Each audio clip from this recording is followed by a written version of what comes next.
Selamat malam Bapak Ibu, rekan kami semuanya, dan terima kasih untuk kesempatan yang diberikan. Saya PA hari ini akan melanjutkan yang bulan lalu, ya, seperti yang sudah diinfo di grup. Saya hari ini kita bahas masih di kitab Ulangan, cuma hari ini kita akan tuntaskan Ulangan sampai akhir. Ya, mulai dari 27 pasal 27 sampai 34, ya. Dan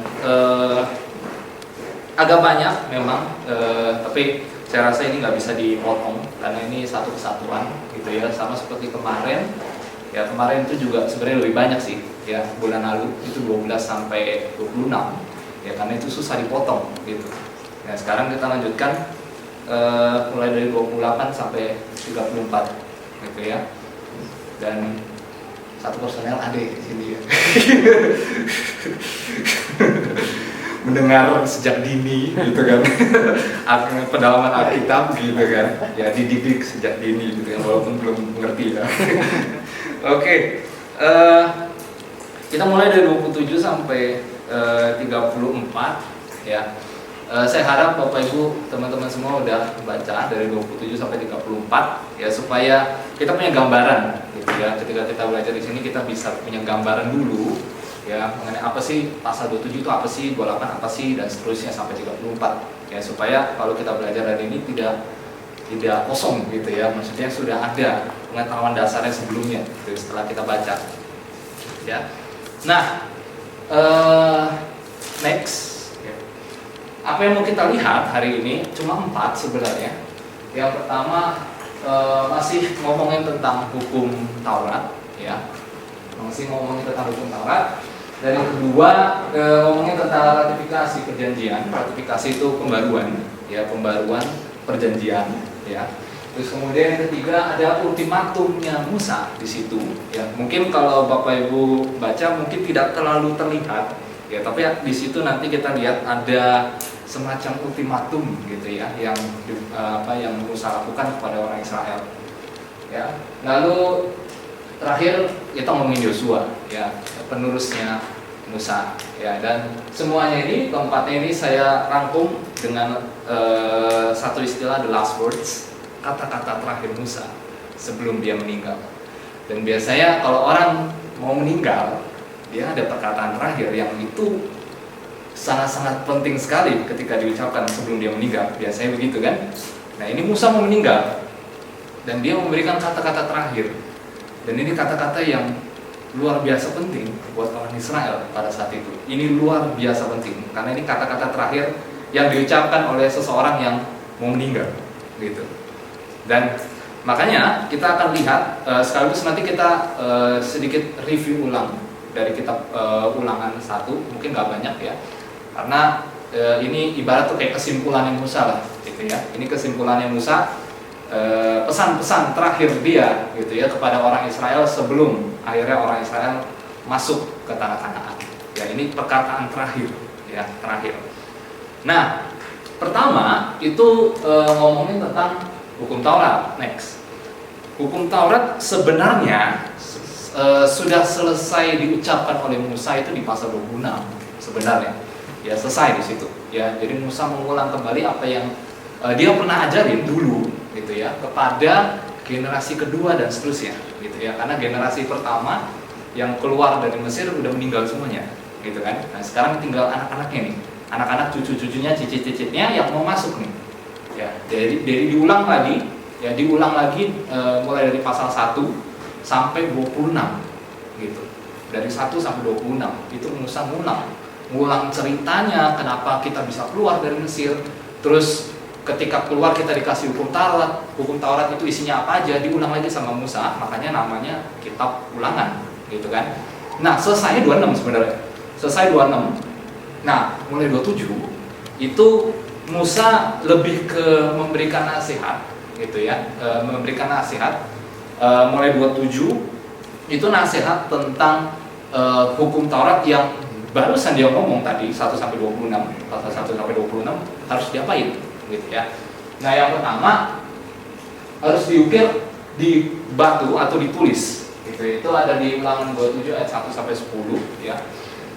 Jadi semua hukum Taurat yang pernah diajarin sama Musa itu harus diukir di batu agar semua orang Israel dapat mengingat dan mengajarkannya setiap hari kepada pasangannya, anak-anaknya dan keluarganya masing-masing. Ya, jadi harus diukir di batu. Kenapa harus di batu? Karena belum ada kertas waktu itu ya. Jadi pakainya batu, gitu ya. Batu itu bisa dibilang alat tulis pada saat itulah, istilahnya gitu ya. Jadi ditulis di batu, ya, dan itu ditaruh ya di atas gunung supaya semua orang bisa ingat dan semua orang Israel bisa ngajarin lagi semua hukum Taurat itu ke pasangannya, istrinya atau suaminya, ke anak-anaknya, termasuk ke keturunannya dan seterusnya, supaya hukum Tauratnya tidak hilang. Ya, jadi yang pertama harus diukir atau ditulis, gitu ya. Dan yang kedua, ya ditulis itu Musa sendiri menulis, ya. Tapi kalau orang Israel itu dia harus ukir di batu. Kalau Musa nulis nggak nulis, Musa nulis, makanya dia bisa nulis Ulangan ini, kitab Ulangan, gitu. Kemudian dibaca. Ya, apa gunanya diukir tapi nggak dibaca, gitu kan? Dibaca itu ada di Ulangan 31, jauh di depan. Ulangan 31 ayat 9 sampai 13. Jadi semua hukum Taurat yang pernah diajarkan Musa tidak hanya diukir, tidak hanya ditulis, gitu ya, tapi harus dibaca. Dan ini nanti disimpan di tabut perjanjian yang ada di bait suci itu. Jadi yang Musa tulis itu, ya semua hukum Taurat itu ditaruh, disimpan di tabut perjanjian. Tabut perjanjian itu ada di dalam bait suci itu ya, di ruang Maha Kudus itu. Ya ditaruhnya di situ. Ya.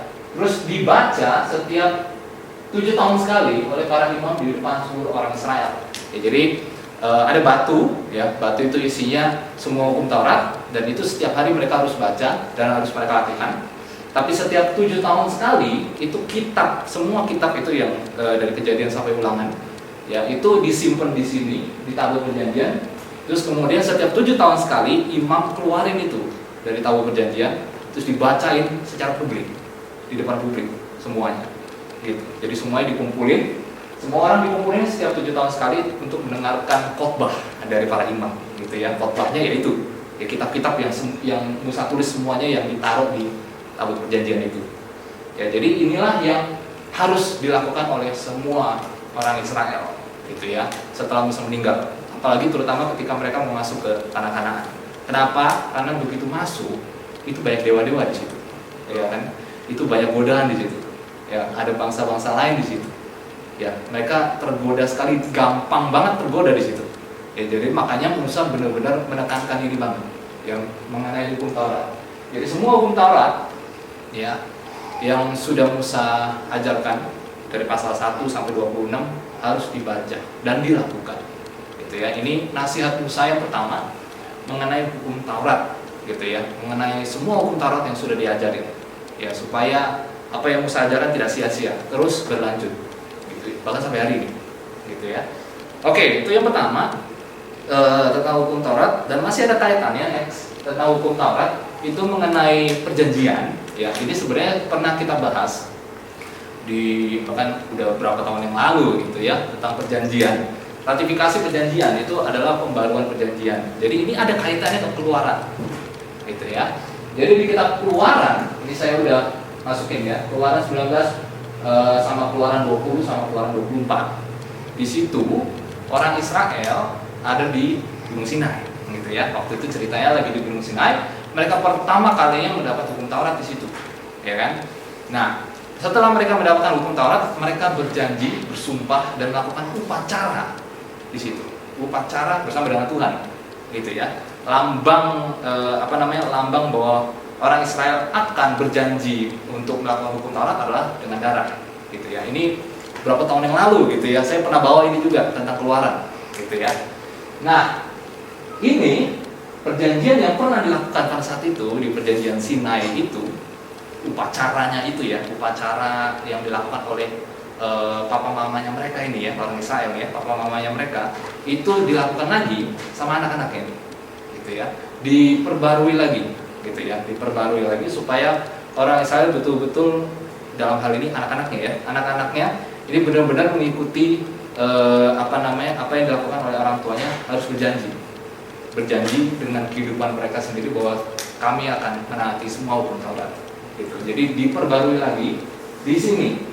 di Ulangan 29 ayat 1 sampai 29 ya. Jadi diperbarui kembali antara anak-anak mereka dengan Tuhan sebelum masuk ke tanah Kanaan ya. Jadi nggak cuma diomongin, jadi dilakukan upacara di situ, upacara bersama dengan Tuhan gitu ya. Jadi kayak persetujuan bersama bahwa oke, Tuhan, kami janji gitu ya. Kalau kami sudah janji tapi kami tidak melakukan, maka ya kami tanggung resikonya gitu. Jadi sudah berjanji lagi di situ. Ya, kalau yang di Keluaran itu bapak emaknya lah gitu ya, bapak emaknya yang berjanji gitu ya. Ya mungkin anak-anaknya juga pada saat itu, tapi beberapa di antara mereka masih belum ngerti mungkin ya, karena masih kecil-kecil misalkan. Tapi ingat 40 tahun, ya kan? 40 tahun pengembaraan mereka di padang gurun, yang tadi kecil-kecil udah gede dong, gitu kan? Nah yang gede, ini yang gede ini anak-anaknya, mereka berjanji lagi, gitu ya? Mereka berjanji lagi. Gitu. Jadi diperbarui di sini ya. Jadi ini ada kaitannya ke Keluaran. Ya. Jadi ini ingat ya, ini sudah mereka udah janji nih, ya. Dan tidak ada upacara perjanjian lagi setelah ini. Gitu. Ini terakhir, gitu ya. Ini terakhir upacara perjanjian antara orang Israel dengan Tuhan secara langsung, gitu ya. Oke, itu mengenai hukum Taurat dan perjanjian, dan ini penting banget buat orang Israel ya, perjanjian itu. Ya, bahkan sampai hari ini orang Israel masih percaya itu perjanjian. Mereka merasa masih mengikat perjanjian dengan Tuhan sampai hari ini, gitu ya. Ini penting banget, gitu. Oke, ini mengenai hukum Taurat. Nah, yang berikutnya yang tidak kalah penting, next, ini juga selalu diulang, berkat dan kutuk. Ini diulang lagi.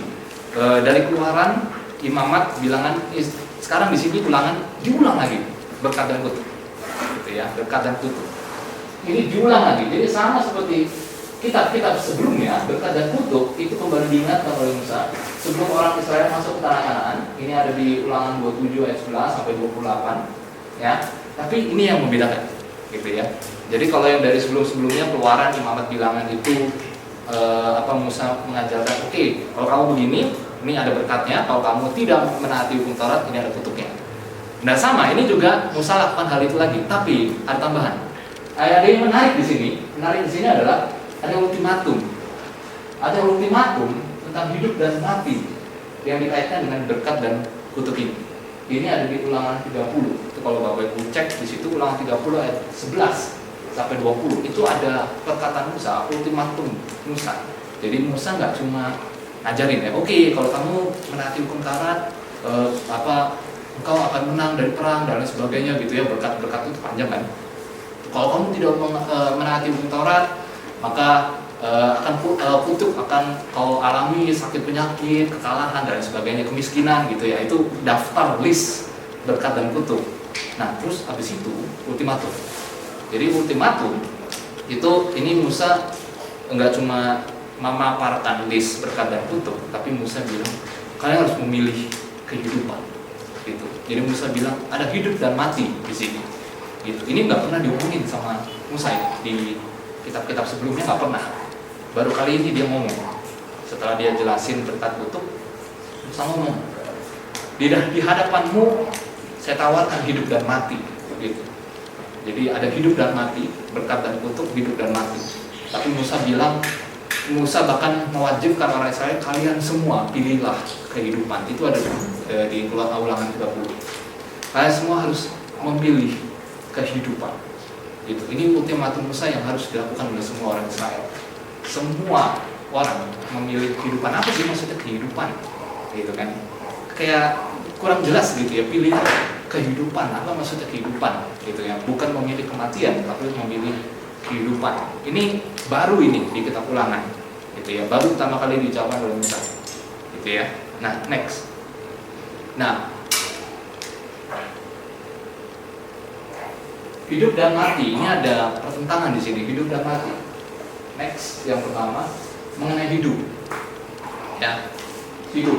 Jadi, kalau orang Israel mau hidup, maka mereka harus menjalankan skema. Ini balik lagi.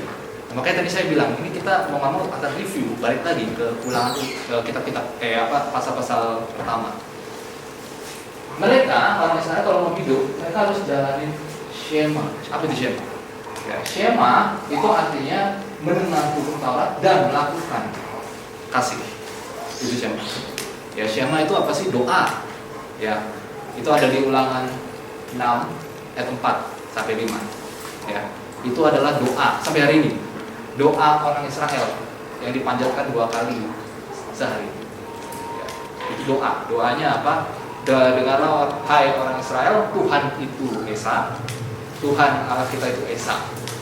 Itu ya. Dan lalu di ayat 5-nya, kasihilah Tuhan Allahmu dengan segenap hatimu dan jiwamu dan tunda akal budimu dan seterusnya. Gitu ya. Itu Shema. Ini penting banget buat orang Israel karena ini doa setiap hari. Jadi orang Israel kalau doa ngucapin Ulangan 6 ayat 4 sampai 5. Gitu. Mereka ngucapin itu. Ya. Karena itu iman mereka bahwa Tuhan itu satu, dan karena Tuhan itu satu maka kami semua harus mengasihi Tuhan kami. Gitu. Nah itu Shema. Nah, orang Israel kalau mau hidup harus jalanin 2 itu. Jadi mereka nggak cuma dengerin hukum Taurat yang diajarin sama Musa, tapi mereka harus jalaninnya dengan kasih yang tadi, Ulangan 6 ayat 5. Gitu ya.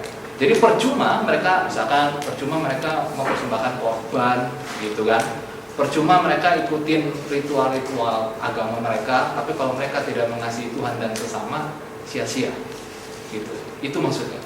Maksudnya Musa kalau mau hidup, gitu. Hidup artinya hidup penuh dengan berkat, ya, hidup dalam artian dijauhkan dari segala hal malapetaka. Jadi Musa kasih ultimatum, pilih kehidupan. Apa maksudnya? Jalani Shema itu. Jalani Shema yang udah aku ajarin. Ya, apa itu? Kasih Tuhan Allahmu dan sesamamu. Ya, sambil melakukan hukum Taurat. Itu. Ya, itu hidup. Gitu ya. Itu maksudnya hidup. Gitu ya. Jadi ini kaitannya ke Ulangan 6. Ulangan 6 ayat 4 sampai 5. Dan kalau Bapak Ibu niat ngecek nih dari Ulangan 1 sampai 34, Musa selalu ngomong hidup. Taatilah hukum Taurat, maka dengan demikian engkau akan hidup, bla bla bla bla. Itu ada kurang lebih 31 kali Musa ngomong hidup di kitab Ulangan ini, termasuk ini di sini. Hidup. Jadi itu termasuk penting di situ. Hidup. Gitu. Jadi selama orang Israel menjalankan hukum Taurat dan menjalankannya itu dengan tulus dalam artian benar-benar mengasihi Tuhan dan sesama mereka, maka mereka akan hidup. Dan itulah yang Musa mau dari mereka. Pilihlah hidup, gitu. Lalu nextnya, tapi di sisi lain, justru kalau kita baca setelah kita Ulangan, Yosua, Hakim-Hakim dan seterusnya, ternyata orang Israel lebih memilih kematian, dia kan? Kematian itu ngomongin tentang kutuk, ya. Jadi kalau tidak menjalankan Shema yang tadi, maka mereka akan mengalami kematian. Puncaknya itu adalah orang Israel dibuang. Itu puncaknya di situ. Puncak kematian mereka. Puncak kebinasaan mereka dibuang. Ya, dibuang. Ini ada di Ulangan 28 ya. Dibuang ke Asyur dan dibuang ke Babel. Itu puncaknya. Itu puncaknya di situ. Itu ada di 2 Raja-Raja. Ya, itu puncak kebinasaan mereka, itu puncak kematian mereka. Jadi di sini Musa ngajarin, kasih ultimatum, kalian harus pilih hidup. Tapi pada kenyataannya mereka memilih kematian, gitu ya. Dan puncaknya itu adalah akhirnya dibuang lagi, gitu kan? Akhirnya dibuang lagi. Nah, jadi ini adalah kayak semacam versus gitu ya, berkat, kutuk, hidup, mati, gitu. Dan ini yang benar-benar sekali lagi ini the last words of Moses. Kata-kata terakhirnya Musa. Dia berani kasih ultimatum, gitu ya. Kalian harus betul-betul pilih kehidupan, gitu. Betul-betul pilih kehidupan, gitu ya. Jadi hidup itu ngomongin tentang Shema. Ya, Shema itu apa sih? Shema itu artinya mengasihi Tuhan dan sesama sambil melakukan hukum Taurat. Ya, jadi melakukan hukum Taurat itu bukan berdasarkan ritual. Ini karena disuruh ya udahlah, gue jalanin aja lah. Tapi atas dasar benar-benar mengasihi Tuhan dan sesama. Itu maksudnya hidup. Itu yang Musa mau, pilih hidup, gitu. Karena kau akan benar-benar hidup, gitu. Kalau kau jalankan Shema itu, gitu ya. Nah, jadi hukum Taurat tidak dibuat bukan untuk sebagai ritual agama doang, tapi ada dasarnya. Dasarnya adalah mengasihi Tuhan dan sesama. Dan itu yang Musa ajarin sebenarnya. Itu yang Musa ajarin. Ini bukan ritual semata, tapi ini adalah tindakan yang kamu lakukan untuk mengasihi Tuhan dan mengasihi sesama. Yang kita tahu nanti di Perjanjian Baru, Yesus ajarin lagi hukum kasih itu kan, kasih Tuhan dan kasih sesama. Gitu. Jadi ini penting banget. Ini bisa dibilang kayak dasar imannya orang Yahudi. Gitu ya. Ini Shema itu penting banget, mengasihi Tuhan dan sesama. Gitu. Ya, jadi kalau mereka melakukan ini, maka hiduplah mereka. Kalau tidak, maka ya binasalah. Dan itu terjadi. Akhirnya benar-benar terjadi binasa. Gitu ya. Di dua raja-raja itu benar-benar binasa mereka. Gitu ya. Nah, kenapa Musa kasih kayak semacam ultimatum seperti ini, pilih hidup?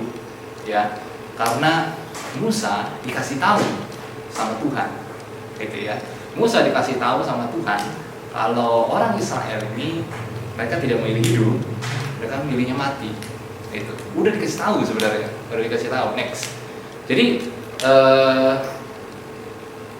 next. Jadi di sini ternyata ada nubuat, ya, ada nubuatan di sini. Ya, di sini ada nubuatan. Ya, itu ada di Ulangan 31 ayat 16 sampai 21, terus ayat 27 sampai 39. Jadi di sini Musa bernubuat di sini. Musa bernubuat tentang kejahatan, kejahatan dan kehancuran bangsa Israel di kemudian hari setelah Tuhan memberitahu dia. Jadi Tuhan kasih tahu nih ke Musa, ini orang Israel nggak akan menaati hukum Taurat, nggak akan menaati aku. Mereka akan jahat, mereka akan menyembah berhala, mereka akan murtad, segala macam dikasih tahu sama Tuhan. Dan Musa kasih tahu itu lagi ke orang Israel, gitu. Jadi seolah Musa bernubuat, gitu ya. Musa bernubuat di sini. Musa udah tahu kalau orang Israel itu nanti bakal mati, binasa, gitu. Udah tahu dia. Makanya dia berani kasih ultimatum. Lu semua harus pilih kehidupan. Kalian semua pilih kehidupan. Walaupun sebenarnya itu percuma juga buat Musa karena ujung-ujungnya mereka binasa juga. Tapi setidaknya ajaran Musa itu masih dipegang sama Israel Selatan, gitu ya. Israel kan akhirnya pecah, gitu kan, pecah Israel Utara sama Selatan. Yang Israel Selatan itu masih lumayan lah dibanding yang Utara, gitu ya. Jadi makanya Musa kasih semacam ultimatum, benar-benar ultimatum buat mereka. Gitu ya. Ini penting banget, sangat penting gitu buat mereka. Karena ini masalahnya, mereka bakal binasa. Dan itu udah pasti, mereka akan binasa. Gitu ya. Nah, next. Binasanya gimana? Binasanya puncaknya adalah pembuangan. Tapi sebelum mengalami pembuangan, mereka itu mengalami banyak penderitaan ya, dijajah lah, sakit penyakit lah, gitu kan, kalah perang lah. Itu tuh banyak, itu semua ada di list kutub-kutub itu ada, gitu. Dan itu mereka alami semuanya, gitu ya. Sebelum akhirnya ke sini, ke dibuang, itu puncaknya. Ya, jadi pembuangan ini ada di Ulangan 28 ayat 47 sampai 68. Ini nubuat semua, nubuatan Musa. Ini belum terjadi pada saat itu, ya. Pada saat itu belum terjadi, tapi kurang lebih sekitar 400 tahun kemudian terjadi. Jadi dibuang. Jadi nubuat pertama adalah pembuangan ke Asyur dan Babel. Dan ini sama seperti perbudakan mereka di Mesir, terulang kembali. Gitu ya. Jadi kasihan banget ya. Udah udah diselamatkan sama Tuhan, keluar dari Mesir. Gitu kan. Terus mereka dengan nyaman gitu ya tinggal di tanah Kanaan, gitu ya. Itu tanah yang penuh dengan susu dan madu ya. Itu tanah yang subur. Gitu. Mereka nyaman sekali di situ, saking nyamannya teledor, gitu ya, melenceng, gitu kan, melenceng akhirnya ke sini, akhirnya balik lagi mereka ke dalam tanda petik Mesir kedua, yaitu Asyur dan Babel, balik lagi mereka dibuang lagi, mereka di sana diperbudak lagi, gitu ya. Nah ini puncaknya kematian mereka di sini, dan sampai hari ini terekam di memori mereka, dan sampai hari ini diajarin lagi, gitu ya. Maksudnya jangan sampai kita mengulangi nenek moyang kita. Itu sampai hari ini diulang, diajarin terus. Gitu ya. Karena ini benar-benar peristiwa besar buat orang Israel, besar banget, gitu, besar banget. Jadi peristiwa besar mereka itu satu, keluar dari Mesir, Itu peristiwa besar sekali, makanya muncul Paskah, hari raya Paskah itu besar sekali, gitu kan. Yang kedua justru masih ada kaitannya sama yang pertama gitu ya, ini dibuang lagi akhirnya mereka, diperbudak lagi. Itu sama kayak mereka dulu diperbudak di Mesir. Itu kejadian lagi untuk kedua kalinya. Gitu. Nah ini. Jadi ini ada ya, saya tulis di sini 2 Raja-Raja 17 ayat 7 sampai 23, pasal 24, di 2 Tawarikh 36 ayat 17 sampai 21, ini semua ada terekam. Ya, ada catatannya. Itu benar-benar mereka dibuang. Gitu ya. Jadi mereka mengalami penindasan selama bertahun-tahun sampai akhirnya puncaknya dibuang. Gitu ya. Dibuang itu benar-benar kayak nggak ada harga diri. Benar-benar nggak ada harga diri sama sekali. Itu benar-benar ya bukan siapa-siapa di dunia ini dalam tanda petik. Nggak ada artinya, nggak ada nilainya. Itu dibuang. Maksudnya dibuang itu begitu. Benar-benar dibuang. Ya, tapi Tuhan tidak membiarkan ya next, karena ada nubuat yang kedua itu tentang pemulihan gitu. Jadi nggak cuma ngomongin tentang pembuangan doang ya, Tuhan nggak cuma berbicara kepada Musa tentang pembuangan ya, hari-hari penghakiman buat orang Israel karena mereka sudah murtad dan lain sebagainya, tapi Tuhan juga memberikan suatu pemulihan buat mereka. Ada, itu adalah nubuat yang kedua di Ulangan 30 ayat 1 sampai 10. Ini adalah pemulihan, dan kalau bahasa Ulangan itu sunat hati. Sunat hati orang Israel yang rusak untuk kembali kepada Tuhan. Dan ini diulang lagi ya, dikutip lagi sama Yeremia 29 sampai 30, Yehezkiel 34 sampai 37, dan ini terjadi, betul-betul terjadi pemulihan itu di 2 Tawarikh 36 sama Ezra pasal 1 dan 2. Beneran terjadi. Apa pemulihannya? Pemulihannya orang Israel akhirnya pulang lagi ke tanah Kanaan, dan akhirnya mereka boleh eksis lagi sebagai satu bangsa yang besar lagi di tanah Kanaan. Itu pemulihan. Ya, jadi ini dua ini ya, pemulihan dan penghakiman ya, itu adalah dua hal yang tidak bisa dilepas satu sama lain. Kenapa? Karena penghakiman dan pemulihan, kalau di Alkitab itu istilahnya hari Tuhan. Pernah dengar ayat yang begitu? Ngomongin hari Tuhan, hari Tuhan. Hari Tuhan telah tiba, hari Tuhan, hari Tuhan. Itu apa itu hari Tuhan? Ini dua ini. Penghakiman dan pemulihan. Gitu. Ini ibarat kayak koin. Ya, ada kalau di depan itu ada angka, di belakangnya ada gambarnya. Nggak bisa dipisah. Gitu. Itulah hari Tuhan. Apa sih hari Tuhan? Penghukuman dan pemulihan. Itu dua itu. Ya, jadi nggak cuma penghukuman doang, gitu ya, tapi juga ada pemulihannya, gitu ya. Nggak cuma ada pemulihannya doang, nggak cuma baik-baiknya doang, tapi ada yang buruknya juga kalau mereka jauh dari Tuhan. Itulah hari Tuhan. Ini dua hal yang nggak bisa dipisah. Dan di Alkitab tuh sering diomongin hari Tuhan, hari Tuhan, hari Tuhan, hari Tuhan. Ya, itu ngomongin penghakiman, hukuman, istilah gampangnya hukuman. Ya, hukuman bagi umat Tuhan, hukuman. Apapun bentuk hukumannya. Tapi ingat, kalau orang Israel mengalami hukuman, one day ada pemulihannya. Itu nggak bisa dipisah. Itu pasti ada pemulihannya. Entah kapan itu, tapi pasti ada pemulihannya. Itu pasti ada. Nah, karena itu ngomongin tentang hari Tuhan. Hari Tuhan untuk menghakimi, hari Tuhan untuk menghukum, hari Tuhan untuk memulihkan. Gitu. Itu yang Tuhan lakukan. Hari Tuhan. Gitu. Hari di mana Tuhan memberikan penghakiman dan pemulihan. Ini nggak bisa dipisah, gitu ya. Jadi kalau ketemu ada istilah hari Tuhan, itu dua ini maksudnya, penghakiman ya atau penghukuman sama pemulihan. Ya. Jangan dipisah. Ini nggak bisa dipisah. Gitu. Ini satu paket. Ya, ini hari Tuhan. Jadi Musa di sini sedang ngomongin tentang hari Tuhan buat orang Israel. Gitu. Hari Tuhan buat orang Israel, hidup yang menekan sampai akhirnya lupa Tuhan, gitu kan? Biasanya gitu ya. Tapi ingat, hari Tuhan ada pemulihan di ujung sana. Itu ingat itu, ya. Orang Israel nggak cuma dihukum, orang Israel nggak cuma dihakimi doang, tapi ada pemulihan itu. Ada pemulihan di situ. Mereka nunggu 70 tahun, baru akhirnya mereka mengalami pemulihan, gitu. Nah ingat, ya kalau di zaman sekarang, ya kita nggak seperti mereka, tapi ingat. apapun yang kita alami, ya seburuk apapun itu, ya seperti orang Israel, seburuk apapun itu, ingat hari Tuhan, gitu ya, hari Tuhan. Apa artinya? One day ini ada pemulihan buat saya. Ini ada ini pasti. Karena itulah yang harus kita kejarkan. Israel nggak cuma ditindas, tapi dikasih pengharapan.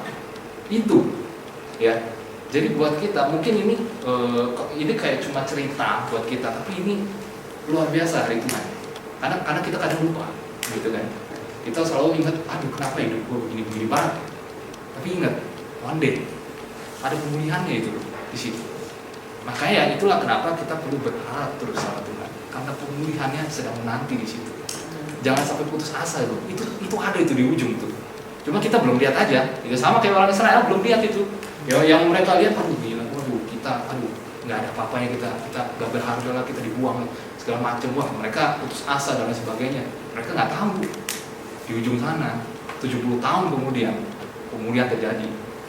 Nah itu. Jadi jangan sampai kita seperti mereka yang lupa, gitu ya, lupa dengan hari Tuhan. Ingat hari Tuhan itu dua, gitu ya, penghakiman, penghukuman, dan pemulihan, pengharapan.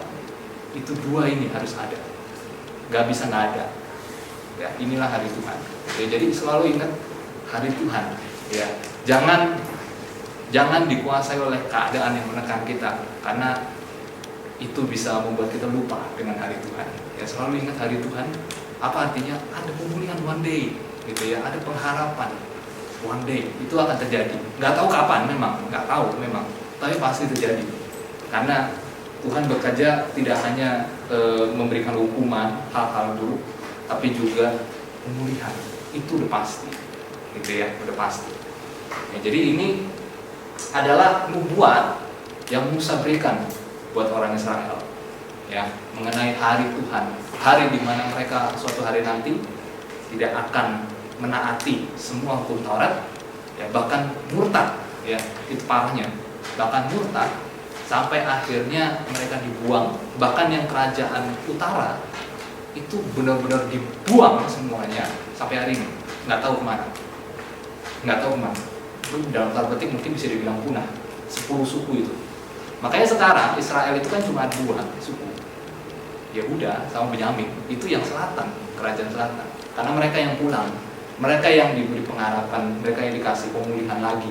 Karena sepanjang beberapa tahun itu ada orang-orang yang masih tetap setia sama Tuhan. Jadi Tuhan masih tetap berikan pemulihan.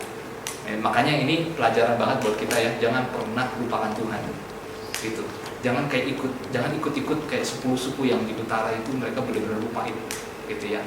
Walaupun kita tertekan sama kayak yang Israel Selatan itu ya, itu tertekan itu. Ya dijajah sama kayak yang utara, dijajah lah segala macam lah, miskin lah, macam-macam, sakit penyakit lah, macam-macam itu. Aneh-aneh gitu ya, hal-hal yang mereka rasakan. Tapi sebagian di antara mereka masih tetap setia sama Tuhan, masih percaya.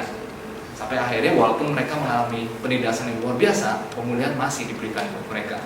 Ya, jadi jangan sampai lupa sama Tuhan. Ya. Nah itu, ini ngomongin tentang nubuat. Ya, ini nubuat. Jadi sebenarnya mereka itu udah dikasih warning, tapi tetap aja loh.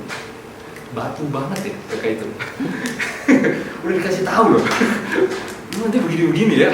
Batu loh bener. Ini makanya Tegar Tengkuk itu nggak salah itu, bener itu. Ini makanya sejak hari pemulihan itu tuh, waktu mereka balik tuh dari Babel, mereka pulang ke tanah Kanaan, itu ada tokoh-tokoh besar tuh, ada Ezra, ada Nehemia, gitu ya. Begitu mereka balik, mereka kayak semacam berkomitmen, oke, kami nggak boleh melakukan apa yang dilakukan oleh nenek moyang kami lagi sampai hari ini. Makanya mereka nggak berani kayak melanggar hukum Taurat, nggak berani. Gitu, sampai hari ini. Gitu. Sejak waktu mereka pulang itu, hari pemulihan itu, pulang dari Babel, udah nggak berani lagi karena takut. Udah 2 kali nih kita diperbudak nih begini. Udah 2 kali nih kita dibuang begini nih, jangan sampai ketiga kali nih. Ya, makanya sejak hari itu tuh, ya di zamannya Ezra, di zamannya Nehemia, mereka itu benar-benar apa ya, udah kapok lah istilahnya kayak gitu loh, udah kapok banget, udah nggak mau lagi lah kita, udah benar-benar kita harus benar-benar ikut Tuhan, benar-benar taat Taurat sampai hari ini. Gitu. Nah makanya itu makanya tadi yang saya bilang ini hari besar buat orang Israel, gitu ya. Sampai hari ini selalu dia diajarin terus, gitu ya. Nah itu. Ya jadi ini adalah nubuatan, gitu ya. Nah setelah Musa memberikan semua nasihat-nasihat tadi, gitu ya. Tadi yang pertama itu kan ngomongin tentang hukum Taurat. Jadi semua hukum Taurat harus ditulis ya, harus ditulis, harus diukir di batu supaya ingat, gitu ya. Lalu yang kedua ada list berkat kutuk, tapi di terakhirnya Musa kasih ultimatum, kalian semua harus pilih kehidupan, gitu ya. Nah baru nubuat ya, karena Musa kasih tahu alasannya, karena kalian semua akan murtad semuanya, gitu ya. Jadi udah dikasih tahu, tapi tetap aja ya batu, gitu ya, tetap batu, gitu ya.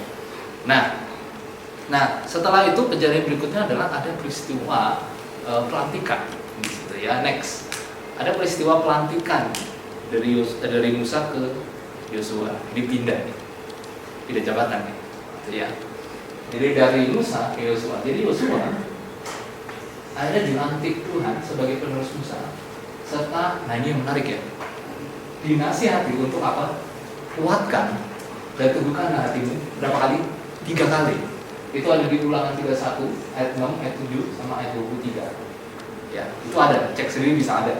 Jadi 3 kali, kuatkan dan teguhkanlah hatimu. Itu 3 kali di Ulangan. Ini yang menarik. Menariknya, ucapan ini, kuatkan dan teguhkanlah hatimu, diulang lagi sama Tuhan 3 kali juga di Yosua, di kitab Yosua, kitab selanjutnya. Yosua 1 ayat 6, ayat 7 sama ayat 9. Bahkan orang Israel menasihati Yosua dengan ucapan yang sama di Yosua 1 ayat 18. Jadi 3 kali ada di Ulangan, gitu ya. Terus 3 kali juga ada di Ulangan 1 ayat 6, 7 sama 9. Ini yang ngomong Tuhan ini ya. Ini 3 kali Tuhan yang ngomong, plus 1 yang ngomong itu bukan Tuhan ini, orang Israel yang ngomong. Jadi 3 tambah 3 tambah 1 berapa itu? 7. Angka 7 itu buat orang Israel itu angka kesempurnaan, angka kelengkapan, kesempurnaan, angka yang perfect. Ya kalau kita mungkin 10 kali ya, 10 gitu kan.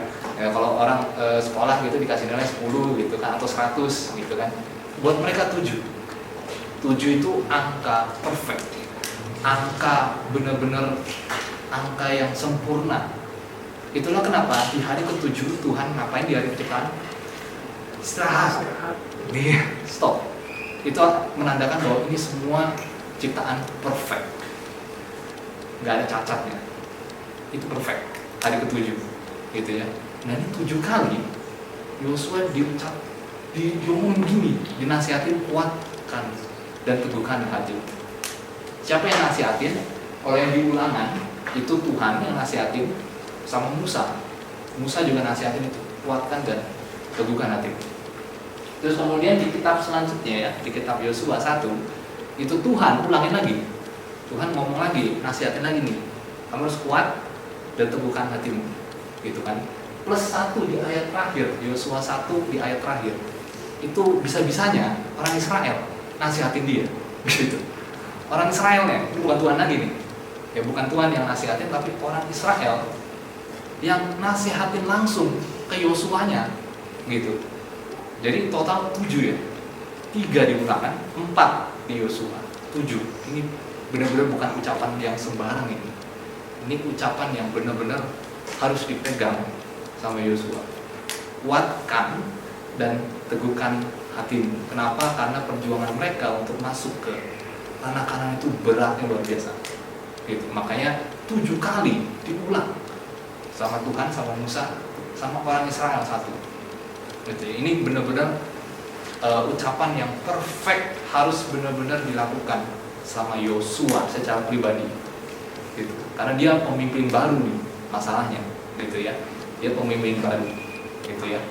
Nah, makanya ini kuatkan dan teguhkan hatimu, gitu ya.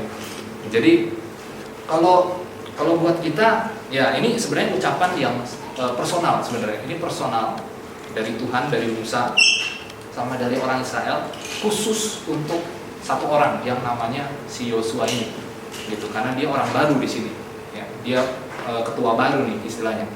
Gitu. Ini personal, ya. Ini kuatkan teguhkan hatimu, ini personal, hanya khusus untuk Yosua. Tapi juga ini untuk buat kita sebenarnya. Karena Alkitab itu buat kita juga kan, bukan untuk satu orang personal yang namanya Yosua itu doang gitu ya. Karena nama orang nggak cuma Yosua gitu kan, nama orang banyak gitu. Jadi ini semua, ini kuatkan dan teguhkan hatimu, kuatkan dan teguhkan hatimu. Untuk apa? Satu, ya pasti untuk memimpin orang Israel, itu udah pasti ya. Satu. Yang kedua, ngajarin, bahkan memastikan orang Israel tetap melakukan semua ajarannya Musa, gitu.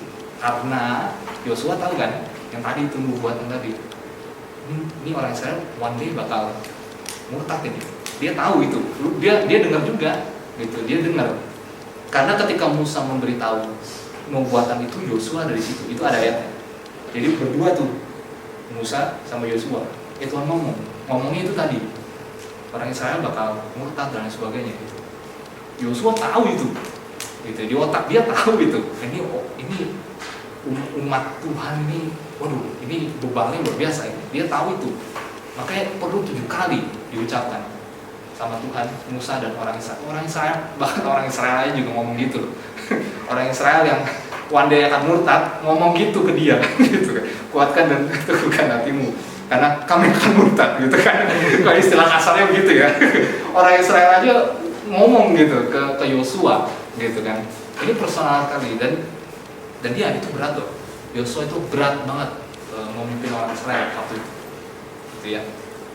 Dan buat kita, ya kita mungkin nggak seperti Yosua ya, memimpin satu orang yang jutaan begitu, ya. Tapi ini bisa kita jadikan rema juga buat kita. Bisa dalam pekerjaan misalkan, kalau kita sebagai pemimpin berapa orang gitu ya, atau dalam rumah juga bisa, gitu kan. Kita memimpin, mungkin nggak memimpin berapa orang ya, misalkan memimpin anak-anak kita, gitu kan. Itu kan menuntut, kayak sama aja memimpin anak-anak gitu kan, menuntun, gitu kan.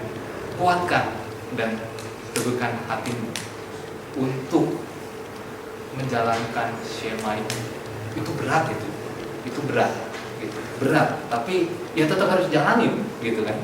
Berat tapi tetap harus jalanin, gitu. Dan ingat itu, kuatkan dan teguhkan hatimu 7 kali diulang, ya 7 kali diulang. Itu benar-benar jangan menganggap ini sembarang ucapan doang gitu, tapi itu betul-betul harus kita pahami betul dan kita jalankan. Harus memang kuat dan harus memang teguh hati kita dalam menjalani hari-hari yang udah nggak gampang lagi nih sekarang, ya kan, susah sekarang. Kuatkan dan teguhkan hatimu, ya 7 kali. Ingat itu, ya kita harus ingat terus, gitu ya. Jadi Shema, kasih Tuhan Allahmu, ya. Jalankan ajaran. Kalau kita kan ajaran Kristus ya, kalau mereka kan ajaran Taurat, gitu kan. Tetap jalankan, tapi atas dasar itu ya, atas dasar kasih Tuhan dan kasih sesama. Ya, itu dasarnya, itu harus dilakukan. Cuma masalahnya, untuk melakukan hal itu berarti luar biasa, iya dong. Ya kita harus jujur dong, ya kan. Untuk menjalankan semua ajaran Tuhan gak gampang ya, itu kita harus jujur. Makanya 7 kali, kuatkan, teguhkan hati untuk melakukan semuanya itu, ya. Kuatkan dan teguhkan hatimu, ya. Yaitu Yosua, ya. Nasihatnya luar biasa, ya. Hanya kalimat sederhana doang ini, udah gitu dibilang 7 kali, selesai. Nasihatnya simple banget, cuma satu sebenarnya. Kuatkan dan teguhkan hatimu, selesai. Gak ada nasihat lain. Ntar kalau orang Israel begini, kamu harus begini ya, gak ada itu. Gak ada itu nasihatnya begitu. Nasihatnya cuma ini, kuatkan, teguhkan hatimu. 7 kali diucapkan, cuma itu doang. Dan inilah yang membuat Yosua akhirnya benar-benar ngerti. 7 kali ya, 7 kali diomongin. Ini bukan sembarang ucapan. Dia ngerti, akhirnya dia benar-benar kuat untuk menghadapi orang Israel yang tegak tengkuk itu ya. apalagi mereka harus masuk ke daerah orang, itu waduh berat banget itu. Tapi akhirnya Yosua berhasil ya, nanti kita lihat di kitab selanjutnya ya, di Yosua itu akhirnya Yosua berhasil menuntun mereka semua masuk ke tanah Kanaan karena satu nasihat, kuat dan teguhkan hatimu 7 kali ya. Nah ini Yosua. Nah akhirnya kalau kita baca di kitab Ulangan, setelah Yosua dilantik nih sama Tuhan menjadi pemimpin barunya orang Israel gitu ya, next kita diperlihatkan dengan apa yang Musa lakukan detik-detik terakhir sebelum dia mati gitu ya. Ternyata Musa masih memberikan nasihat dan terakhir berkat kepada semua orang Israel untuk terakhir kalinya sebelum Yosua menggantikan dia. Ini ada di Ulangan 32 sama Ulangan 33. Jadi ini detik-detik sebelum meninggal nih ya. Jadi sebelum dia meninggal dia berkatin dulu gitu ya. Dia berkatin dulu semua orang Israel, itu panjang gitu ya. Itu ada di 32 ya. Dari ayat 1 sampai 47 itu panjang sekali berkatnya. Gitu ya. Ini terakhir ini sebelum dia benar-benar meninggal. Jadi dia berkatin orang Israel semua. Nah bahkan kalau kita nih ibadah biasa kan di ending kan ada doa berkat tuh. Ucapannya itu kan diambil dari Ulangan, ya kan? Tuhan memberkati engkau dan menyinari engkau dengan wajahnya. Tuhan memberi engkau kasih karunia dan seterusnya itu. Itu ada di mana? Ulangan. Ulangan 28 ucapan Musa itu. Ulangan 28. Ya kan? Ulangan 28 ayat 13. 28 ayat 13. Kau akan naik, tidak akan turun, gitu kan? Kau akan jadi kepala, bukan ekor. Itu ucapan Musa semua itu. Di Ulangan 28. Berkat Musa yang Musa bagikan kepada semua orang Israel. Gitu ya. Itu ucapan itu diambil dari Ulangan ya. Jadi tahu ya. Jadi bukan omongannya pendeta doang itu. Itu benar-benar ada nih di sini ya. Kok sama semua ya ada di sini gitu. Memang beneran ayatnya itu, ya kan? Ayatnya memang begitu, gitu ya. Itu berkat yang Musa berikan kepada semua orang Israel, ya kan?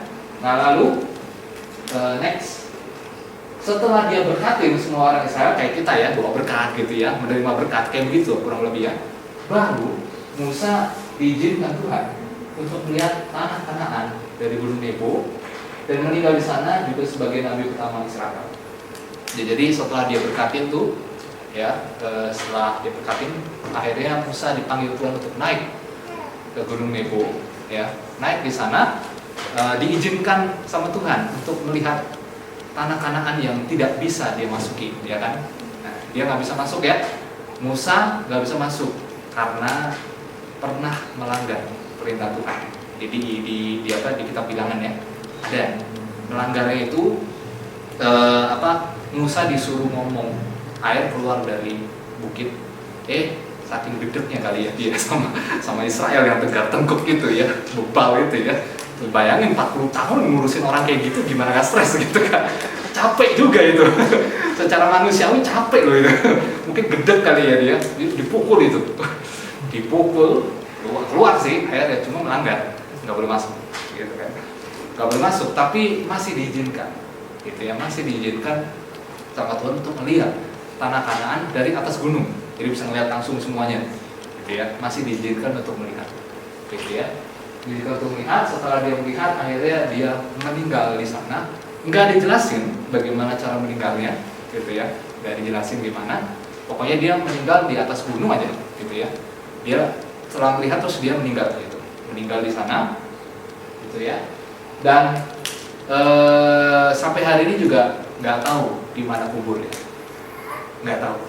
Orang Israel pun juga nggak tahu, gitu, nggak tahu di mana, gitu kan. Pokoknya yang kita tahu dia meninggal di atas Gunung Nebo setelah dia melihat semua tanah Kanaan itu, terus dia meninggal, nggak tahu gimana itu sampai hari ini. Gitu.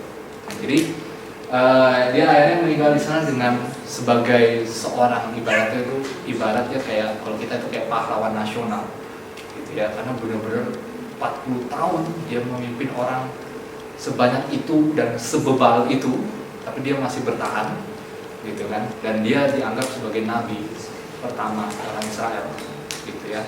Kalau imam pertama itu Harun ya, kakaknya. Harun itu imam pertama orang Israel. Kalau nabi pertamanya Israel, Musa. Gitu kan? Makanya ini Musa dikenal. Ya siapa yang nggak kenal Musa gitu kan? Kita semua kenal gitu. Orang Israel kenal. Orang Muslim pun juga ngutip dari sini gitu kan. Kenal semua.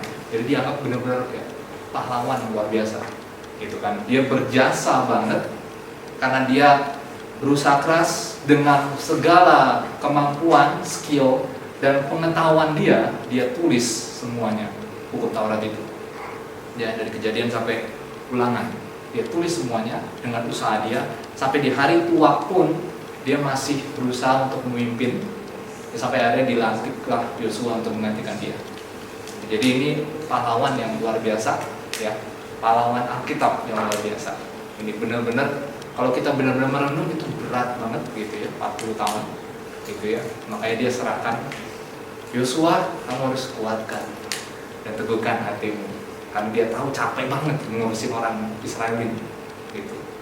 Ya, jadi dari semuanya ini kita bisa lihat berakhirlah sudah kitab Ulangan berakhir dengan kematiannya Musa gitu kan. Nah, ini belum berakhir ya, belum, orang Israel belum masuk nih gitu ya. Orang Israel baru masuk di kitab selanjutnya, kitab Yosua. Itu cerita akan dilanjutkan di Yosua, di era kepemimpinan baru di situ, ya kan, di Yosua itu. Nah, nanti kita akan lihat bagaimana Yosua memimpin orang Israel untuk benar-benar masuk akhirnya ke tanah Kanaan, gitu ya. Nah, jadi setelah berapa lama ya? 4 tahun kali kita selesai juga loh kitab Taurat. 4 tahun dari COVID gitu kan. dari Kejadian waktu itu. Dari Kejadian sampai Ulangan nih, selesai nih. Itu 5 kitab Taurat itu selesai itu. Dan ini cerita belum selesai ya. Masih lanjut nih. Masih lanjut di Yosua. Tapi Yosua itu udah kitab yang lain ya, itu kitab sejarah ya. Jadi Kejadian, Keluaran, Imamat, Bilangan, Ulangan, 5 kitab pertama ini dianggap kitab Taurat karena di dalam 5 kitab ini isinya tentang hukum Taurat, ya kan. Nah, makanya kalau Bapak Ibu baca di Perjanjian Baru itu ada istilah hukum Musa, kitab Musa, ada itu di Perjanjian Baru. Ada berapa ayat yang ngomong kayak gitu, kitab Musa, Taurat Musa, kayak gitu ada tuh, Taurat Musa, itu maksudnya 5 kitab ini gitu, Kejadian sampai Ulangan, itu maksudnya. Ya, jadi tahu ya kalau di Perjanjian Baru nanti sering banget ngutip kayak gitu, Taurat Musa, kitab Musa, kayak gitu. Itu maksudnya ini 5 ini dari Kejadian sampai Ulangan, gitu ya. Dan nama Musa, ya itu tadi dikenang terus, gitu kan, bahkan sampai zaman Perjanjian Baru sampai hari ini dikenang karena pahlawan iman, benar-benar dia pahlawan iman, gitu kan. Nah, jadi dari semuanya ini kitab Ulangan terutama ya, kitab Ulangan secara keseluruhan apa sih yang sebenarnya bisa kita lihat? Next, satu kata yang menarik itu sunat hati. Ini menarik banget, sunat hati, gitu ya. Ya nggak masuk akal ya istilahnya ya, tapi ini benar-benar luar biasa banget pesannya. Ya, ini adalah salah satu pemulihan yang akan Tuhan berikan buat orang Israel itu ya, yaitu mengenai sunat hati. Apa maksudnya? Jadi begini. Jadi Tuhan melihat bahwa orang Israel bisa bebal begitu ya, bisa batuk begitu ya, bisa tegak tengkuk seperti itu karena apa sebenarnya? Karena hatinya nggak beres. Itu omongan Tuhan, itu ada di Ulangan. Ya, ini perkataan Tuhan, nubuatan tentang pemulihan ini. Ya. Jadi Tuhan bilang hatinya rusak, hatinya orang Israel nggak benar di sini. Maka suatu hari nanti aku akan memulihkan mereka, aku akan menyunat hati mereka menjadi hati yang benar, supaya dengan hati yang benar itu mereka akhirnya bisa kembali kepada Tuhan, bisa mengikuti segala ajaran dan perintah Tuhan dengan benar, tidak seperti nenek moyang mereka yang dulu. Itu ucapan Tuhan, dan Musa sampaikan itu kepada orang Israel, gitu ya. Dia sampaikan itu. Jadi ada satu masa di mana ada terjadi sunat hati di dalam di dalam umat Israel, gitu ya. Nah, sunat hati ini ngomongin tentang, mungkin kayak terlalu jauh banget ya sunat hati ya, maksudnya apa gitu ya. Itu lebih ke motivasi. Mungkin kalau saya kasih bahasa gampang, motivasi kali ya, motivasi atau niat kita, gitu ya. Ya, orang Israel itu nggak ada niat untuk mengasihi Tuhan dan sesama, mengasihi Tuhan, mereka nggak ada niat untuk punya motivasi seperti itu, nggak ada. Makanya mereka gampang banget tergoda dengan dewa lain lah, tergoda dengan bangsa lain lah, gitu ya, sampai akhirnya mereka murtad, gitu kan. Akhirnya dibuang lagi, gitu kan. Mereka itu nggak punya hati yang benar-benar tulus, hati yang benar-benar pingin melayani, menyembah dan mengasihi Tuhan. Mereka nggak ada, gitu. Makanya Tuhan bilang ini hati yang rusak, gitu. Tapi one day Tuhan akan memperbaiki niat mereka supaya mereka benar-benar punya niat yang benar-benar mengasihi Tuhan, gitu. Supaya apapun yang diajarkan kepada mereka, mereka bisa lakukan itu. Ya, sebenarnya bisa nggak sih semua ajaran di hukum Taurat itu mereka lakukan tanpa hati yang nggak benar gitu? Ya bisa-bisa aja gitu kan. Mau persembahkan korban dengan hati yang nggak benar bisa, gitu kan? Bisa dilakukan karena kan itu ritual ya, bisa dilakukan, gitu kan. Mau persembahkan korban segala macam ya, mereka merayakan hari raya ini itu, tapi tidak dengan hati yang benar, bisa dilakukan, tapi itu percuma. Mau ngapain, gitu kan? Itu yang Tuhan bilang. Ngapain? Sia-sia, aku tidak akan mendengarkan mereka. Itu kata Tuhan. Ngapain, gitu kan? Tidak dilakukan dengan hati yang tulus, gitu kan? Nah, makanya ini juga pelajaran buat kita. Percuma kita melakukan semua ajaran Tuhan, tapi kalau tidak didasarkan dengan hati yang benar untuk Tuhan, percuma. Mendingan gak usah melakukan lah, mendingan kayak gitu. Percuma. Itulah kenapa kita harus menyunat hati. Menyunat hati itu memperbaiki niat kita, memperbaiki hati kita sebelum kita benar-benar mengikuti Tuhan dengan serius. Itu supaya kehidupan kita, kehidupan rohani kita, kehidupan keimanan kita nggak sembarangan, sama kayak orang Israel itu sembarangan, kayak gitu. Ya, jadi percuma kita menjalankan semua ajaran Tuhan kalau hati kita tidak disunat. Hati yang bersih menjadi dasar bagi kita untuk mengasihi Dia dan melakukan ajarannya. Iya dong. Karena gimana kita bisa melakukan semua yang Tuhan ajarkan? Bagaimana cara kita bisa mengasihi Tuhan kalau hati kita nggak benar? Ya nggak bisa, gitu kan? Nggak bisa. Hatinya harus dibenerin dulu. Baru kita mengasihi Tuhan dengan segala ajarannya bisa kita jalankan dengan penuh sukacita tanpa tertekan. Ya kan? Hatinya yang harus diurus dulu, yang harus dibenerin dulu, ya kan? Nah, makanya Paulus menjelaskan bahwa mereka yang menyunat hatinya akan dipuji Allah. Ini ada di Roma 2 ayat 28 sampai 29, ada di Kolose 2 ayat 11 sampai 12. Paulus tahu tentang ini. Makanya Paulus ajarin lagi di perjanjian baru. Paulus tahu betapa pentingnya menyunat hati. Percuma kalian menyunat sesuai dengan ritual agama kalian harus disunat kayak gitu kan, percuma. Tapi kalau hati kalian tidak disunat, itu sia-sia semuanya. Yang terpenting adalah sunat hati, bukan sunat ritual. Itu yang Paulus ajarin di Roma itu. Ada itu.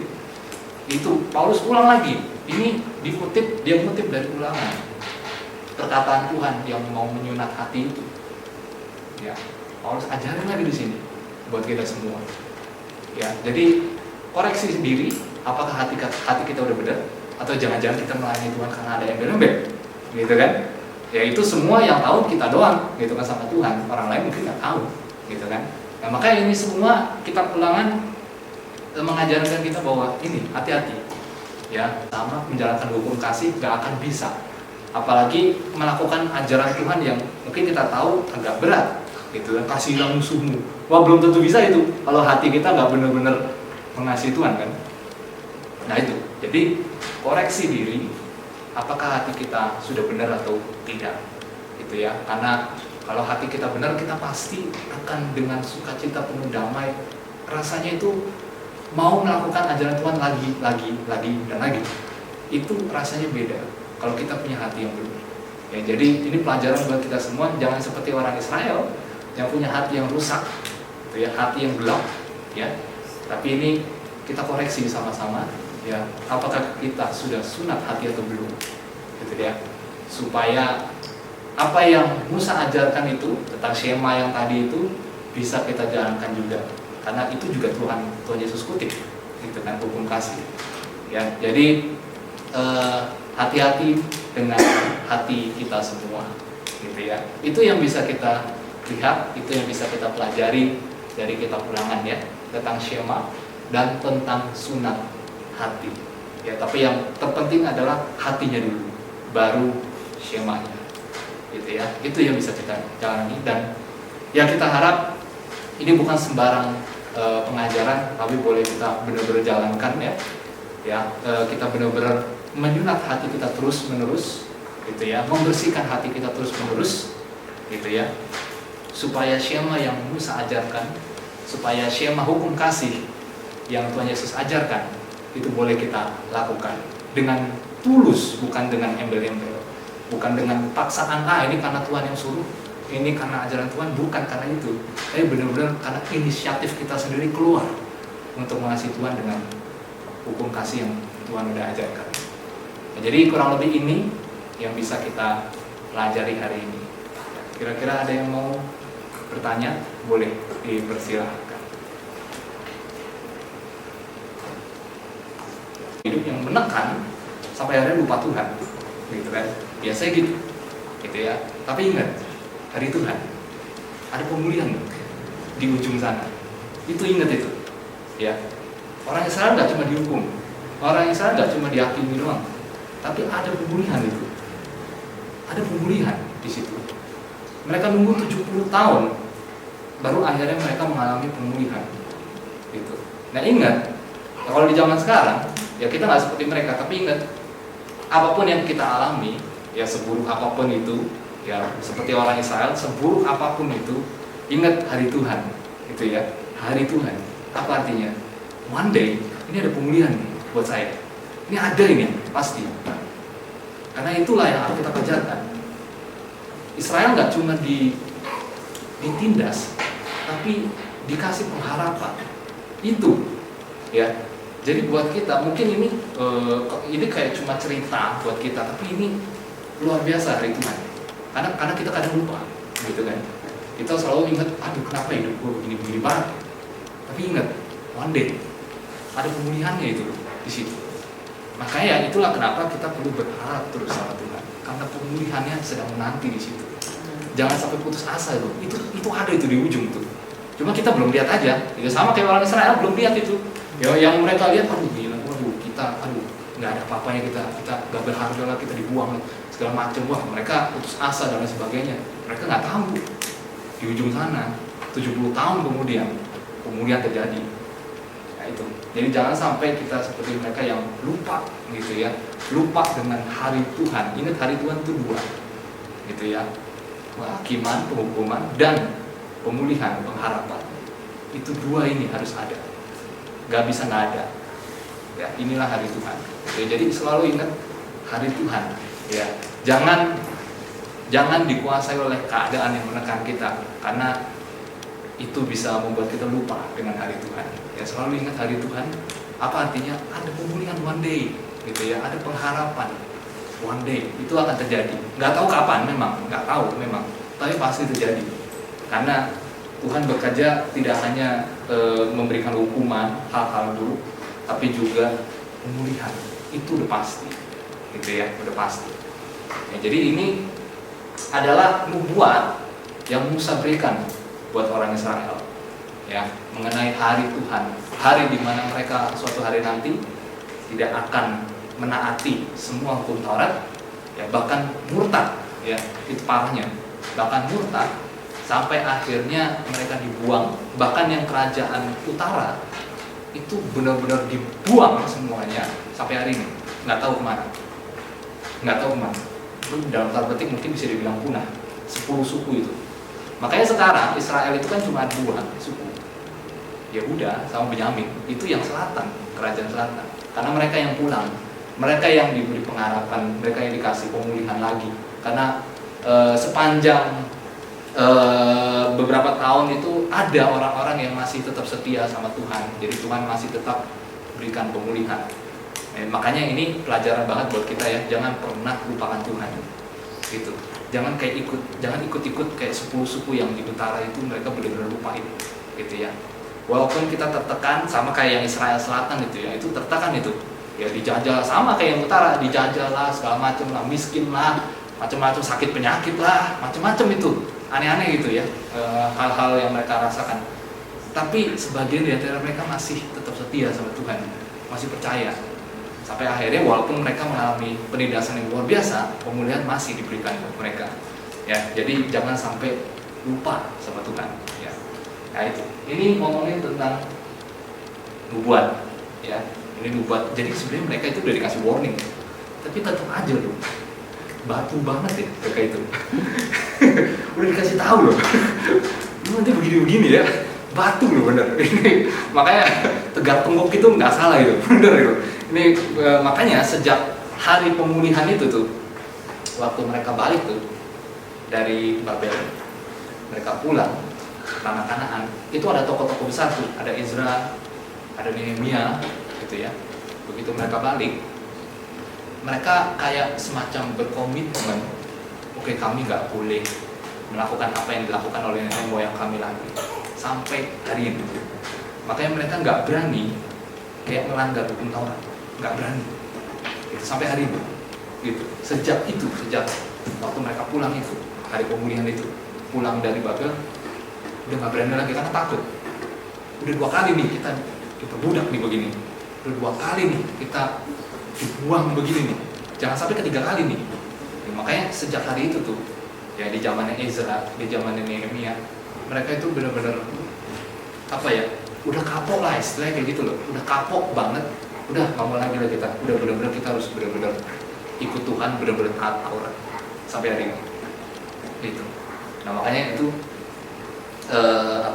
makanya tadi yang saya bilang ini hari besar buat orang Israel. Gitu ya. Sampai hari ini selalu diajarin terus gitu ya. Nah itu ya, jadi ini adalah nubuatan gitu ya. Nah setelah Musa memberikan semua nasihat-nasihat tadi gitu ya, tadi yang pertama itu kan ngomongin tentang hukum Taurat. Jadi semua hukum Taurat harus ditulis ya, harus diukir di batu supaya ingat gitu ya.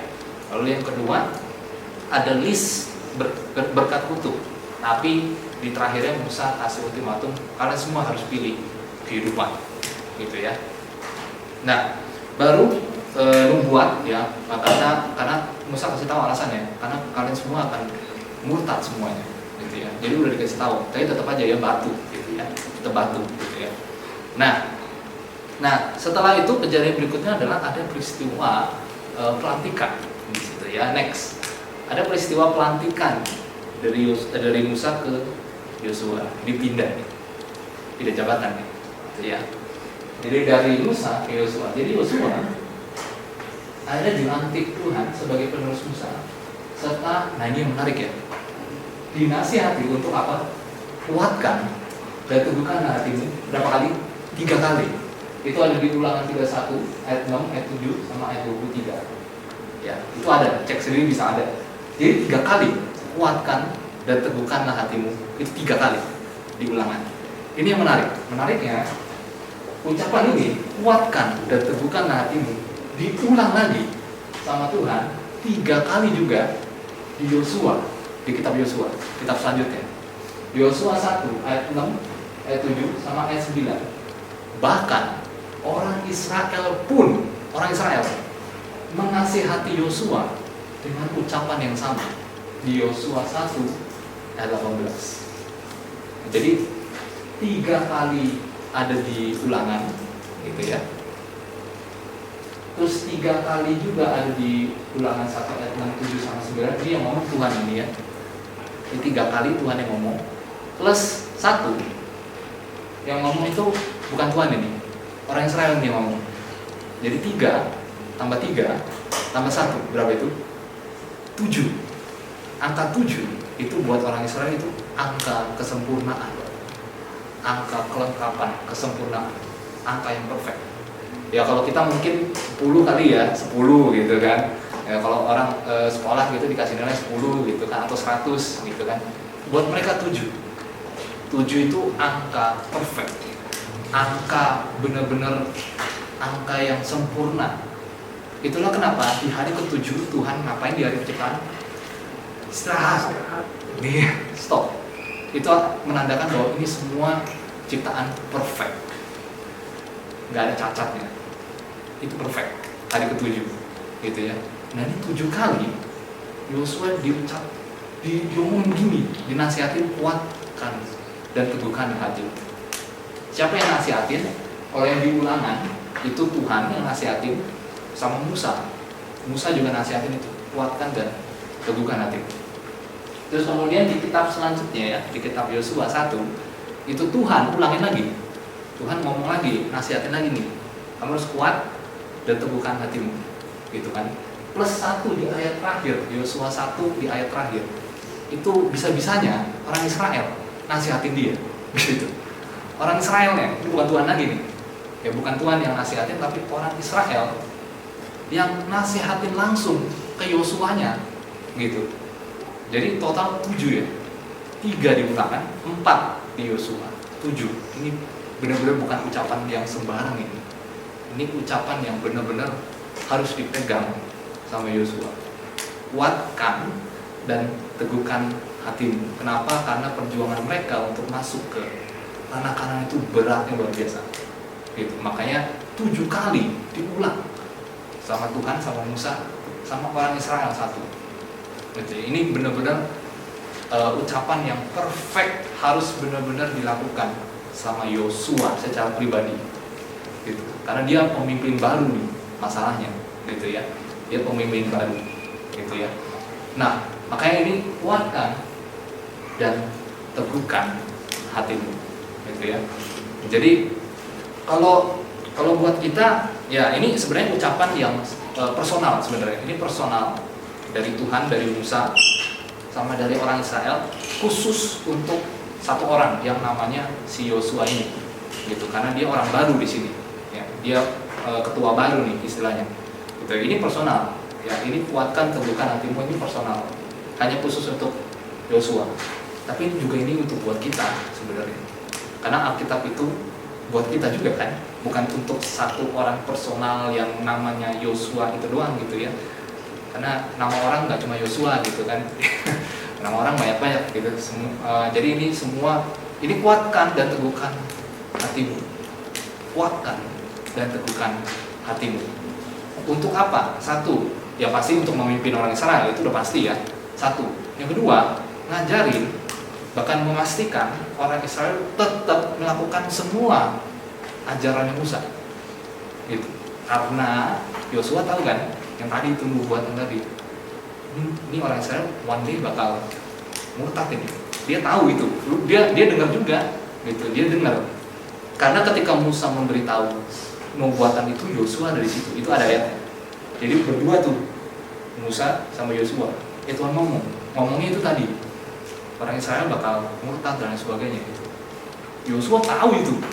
Gitu. Di otak dia tahu itu. Ini umat Tuhan ini, waduh, ini bebannya luar biasa ini. Dia tahu itu.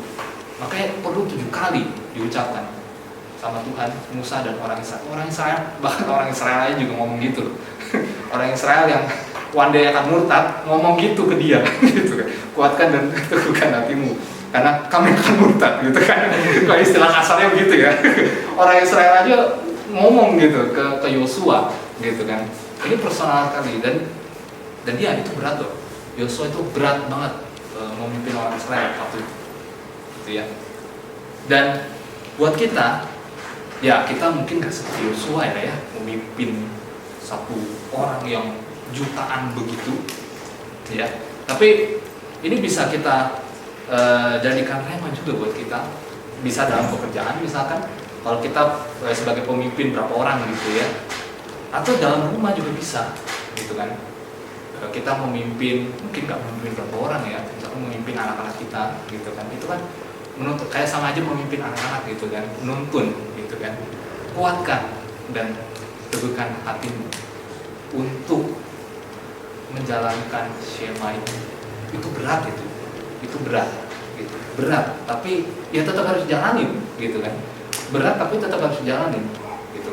Dan ingat itu, kuatkan dan teguhkan hatimu. 7 kali diulang ya, 7 kali diulang. Itu benar-benar jangan menganggap ini sembarang ucapan doang gitu, tapi itu betul-betul harus kita pahami betul dan kita jalankan. Harus memang kuat dan harus memang teguh hati kita dalam menjalani hari-hari yang udah gak gampang lagi nih sekarang ya kan, susah sekarang. Kuatkan dan teguhkan hatimu ya. 7 kali, ingat itu ya, kita harus ingat terus gitu ya. Jadi Shema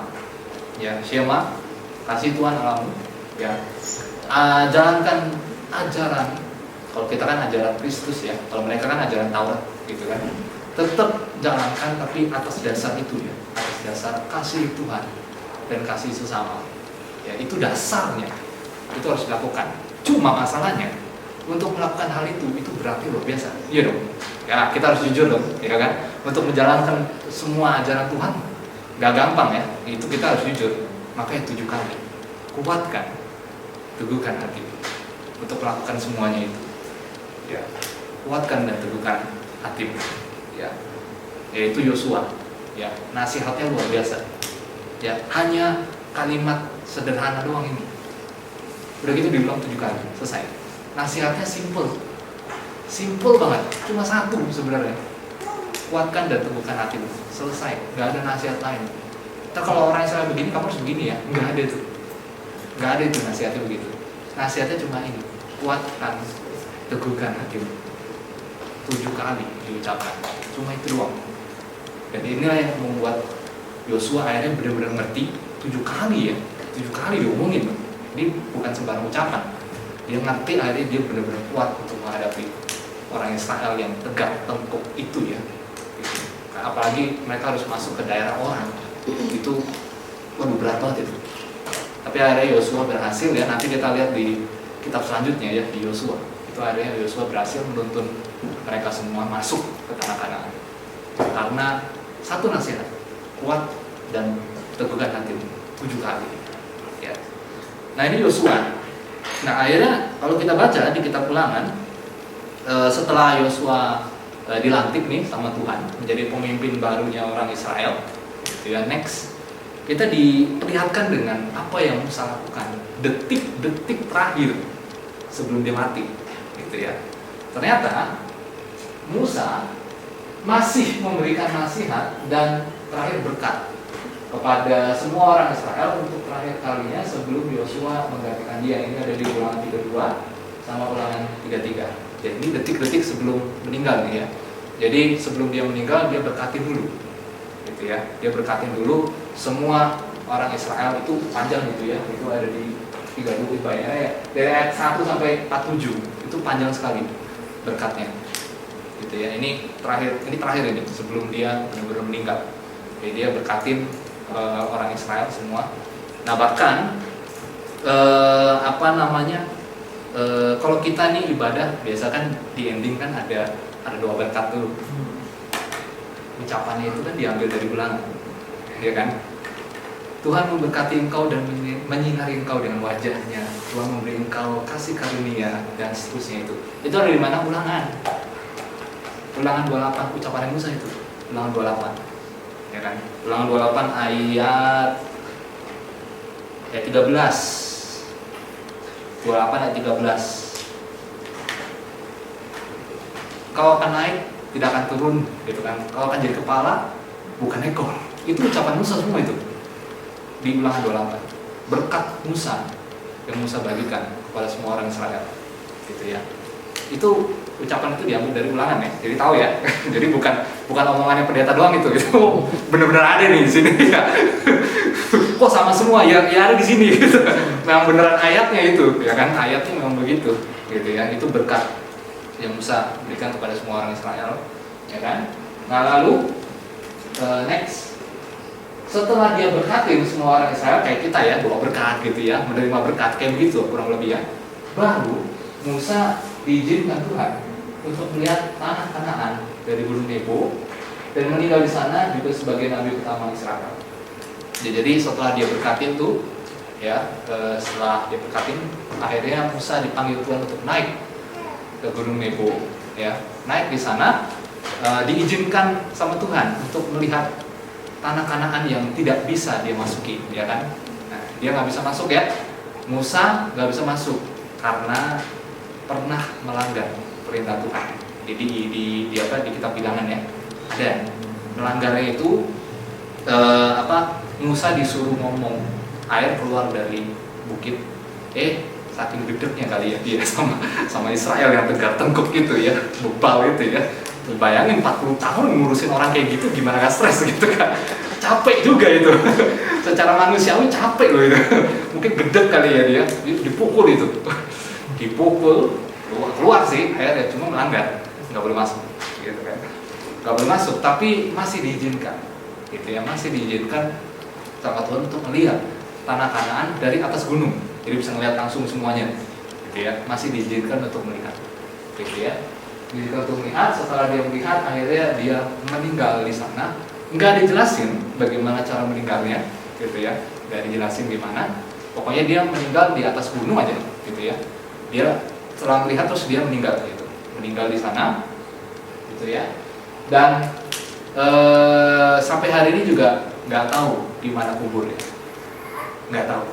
Orang Israel pun juga nggak tahu, gitu, nggak tahu di mana, gitu kan. Pokoknya yang kita tahu dia meninggal di atas Gunung Nebo setelah dia melihat semua tanah Kanaan itu, terus dia meninggal, nggak tahu di mana itu sampai hari ini. Gitu. Jadi dia akhirnya meninggal di sana dengan sebagai seorang ibaratnya kayak kalau kita itu kayak pahlawan nasional. Ya, karena benar-benar 40 tahun dia memimpin orang sebanyak itu dan sebebal itu, tapi dia masih bertahan gitu kan, dan dia dianggap sebagai nabi pertama orang Israel gitu ya. Kalau imam pertama itu Harun ya, kakaknya Harun itu imam pertama orang Israel. Kalau nabi pertamanya Israel Musa gitu kan. Makanya ini Musa dikenal, ya siapa yang nggak kenal Musa gitu kan, kita semua kenal gitu, orang Israel kenal, orang Muslim pun juga ngutip dari sini gitu kan, kenal semua. Jadi dianggap benar-benar kayak pahlawan luar biasa gitu kan. Dia berjasa banget karena dia berusaha keras dengan segala kemampuan, skill dan pengetahuan dia tulis semuanya hukum Taurat itu ya, dari Kejadian sampai Ulangan. Dia tulis semuanya dengan usaha dia, sampai di hari tua pun dia masih berusaha untuk memimpin ya, sampai akhirnya dilantiklah Yosua untuk menggantikan dia. Jadi ini pahlawan yang luar biasa ya, pahlawan Alkitab yang luar biasa. Ini benar-benar kalau kita benar-benar merenung itu berat banget gitu ya, 40 tahun gitu ya. Makanya dia serahkan, Yosua kamu harus kuatkan dan teguhkan hatimu, karena dia tahu capek banget ngurusin orang Israel ini gitu ya. Jadi dari semuanya ini kita bisa lihat berakhirlah sudah kitab Ulangan berakhir dengan kematiannya Musa gitu kan. Dan ini belum berakhir ya, belum, orang Israel belum masuk nih gitu ya. Orang Israel baru masuk di kitab selanjutnya, kitab Yosua. Itu cerita akan dilanjutkan di Yosua, di era kepemimpinan baru di situ ya kan, di Yosua itu. Nah nanti kita akan lihat bagaimana Yosua memimpin orang Israel untuk benar-benar masuk akhirnya ke tanah Kanaan gitu ya. Nah jadi setelah berapa lama ya, 4 tahun kali kita selesai juga loh kitab Taurat. 4 tahun dari COVID gitu kan.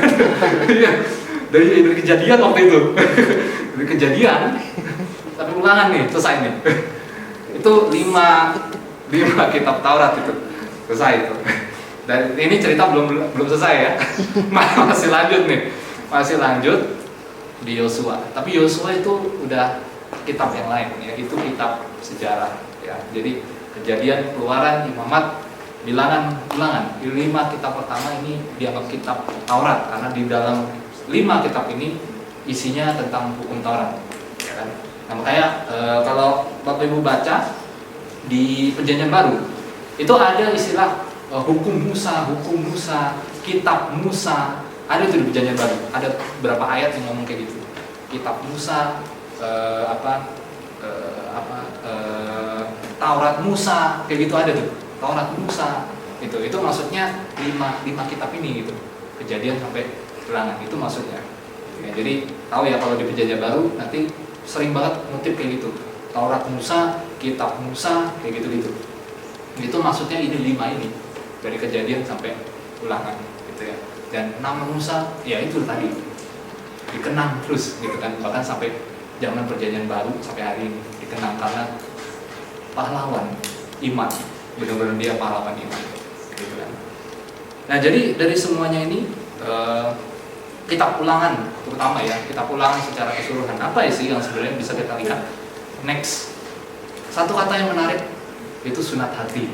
Ini menarik banget, sunat hati gitu ya. Ya nggak masuk akal ya istilahnya ya, tapi ini benar-benar luar biasa banget pesannya. Ya ini adalah salah satu pemulihan yang akan Tuhan berikan buat orang Israel itu ya, yaitu mengenai sunat hati. Apa maksudnya? Jadi begini. Jadi Tuhan melihat bahwa orang Israel bisa bisa bebal begitu ya, bisa batuk begitu ya, bisa tegak tekuk seperti itu karena apa sebenarnya? Karena hatinya nggak beres. Itu omongan Tuhan, itu ada di Ulangan. Ya ini perkataan Tuhan, nubuatan tentang pemulihan ini. Ya. Jadi Tuhan bilang hatinya rusak, hatinya orang Israel nggak benar di sini. Maka suatu hari nanti aku akan memulihkan mereka, aku akan menyunat hati mereka menjadi hati yang benar, supaya dengan hati yang benar itu mereka akhirnya bisa kembali kepada Tuhan, bisa mengikuti segala ajaran dan perintah Tuhan dengan benar, tidak seperti nenek moyang mereka yang dulu. Itu ucapan Tuhan, itu ucapan Tuhan. Dan Musa sampaikan itu kepada orang Israel, gitu ya. Dia sampaikan itu. Jadi ada satu masa di mana ada terjadi sunat hati di dalam di dalam umat Israel, gitu ya. Nah, sunat hati ini ngomongin tentang, mungkin kayak terlalu jauh banget ya sunat hati ya, maksudnya apa gitu ya. Itu lebih ke motivasi. Mungkin kalau saya kasih bahasa gampang motivasi kali ya, motivasi atau niat kita gitu ya. Ya orang Israel itu nggak ada niat untuk mengasihi Tuhan dan sesama, mengasihi Tuhan, mereka nggak ada niat untuk punya motivasi seperti itu, nggak ada. Makanya mereka gampang banget tergoda dengan dewa lain lah, tergoda dengan bangsa lain lah gitu ya, sampai akhirnya mereka murtad gitu kan, akhirnya dibuang lagi gitu kan. Mereka itu nggak punya hati yang benar-benar tulus, hati yang benar-benar pingin melayani, menyembah dan mengasihi Tuhan, mereka nggak ada gitu. Makanya Tuhan bilang ini hati yang rusak gitu. Tapi one day Tuhan akan memperbaiki niat mereka supaya mereka benar-benar punya niat yang benar, niat yang benar-benar mengasihi Tuhan gitu, supaya apapun yang diajarkan kepada mereka, mereka bisa lakukan itu ya. Sebenarnya bisa nggak sih semua ajaran di hukum Taurat itu mereka lakukan tanpa hati yang nggak benar gitu? Ya bisa-bisa aja gitu kan, mau persembahkan korban dengan hati yang nggak benar bisa gitu kan, bisa dilakukan karena kan itu ritual ya, bisa dilakukan gitu kan, mau persembahkan korban segala macam ya, mereka merayakan hari raya ini itu tapi tidak dengan hati yang benar, bisa dilakukan, tapi itu percuma. Mau ngapain gitu kan, itu yang Tuhan bilang, ngapain, sia-sia, aku tidak akan mendengarkan mereka, itu kata Tuhan. Ngapain gitu kan, tidak dilakukan dengan hati yang tulus gitu kan. Nah makanya ini juga pelajaran buat kita. Percuma kita melakukan semua ajaran Tuhan, tapi kalau tidak didasarkan dengan hati yang benar untuk Tuhan, percuma. Mendingan gak usah melakukan lah, mendingan kayak gitu, percuma. Itulah kenapa kita harus menyunat hati. Menyunat hati itu memperbaiki niat kita, memperbaiki hati kita sebelum kita benar-benar mengikuti Tuhan dengan serius. Itu supaya kehidupan kita, kehidupan rohani kita, kehidupan keimanan kita nggak sembarangan, sama kayak orang Israel itu sembarangan kayak gitu. Ya jadi percuma kita menjalankan semua ajaran Tuhan kalau hati kita tidak disunat. Hati yang bersih menjadi dasar bagi kita untuk mengasihi Dia dan melakukan ajarannya. Iya dong. Karena gimana kita bisa melakukan semua yang Tuhan ajarkan, bagaimana cara kita bisa mengasihi Tuhan kalau hati kita nggak bener? Ya nggak bisa, gitu kan? Nggak bisa. Ininya, hatinya harus dibenerin dulu, baru kita mengasihi Tuhan dengan segala ajaran yang bisa kita jalankan dengan penuh sukacita tanpa tertekan. Ya kan? Hatinya yang harus diurus dulu, yang harus dibenerin dulu, ya kan? Nah makanya Paulus menjelaskan bahwa mereka yang menyunat hatinya akan dipuji Allah. Ini ada di Roma 2 ayat 28-29, ada di Kolose 2 ayat 11-12. Paulus tahu tentang ini. Makanya Paulus ajarin lagi di perjanjian baru. Paulus tahu betapa pentingnya menyunat hati. Percuma kalian menyunat sesuai dengan ritual agama kalian harus disunat kayak gitu kan, percuma. Tapi kalau hati kalian tidak disunat, itu sia-sia semuanya.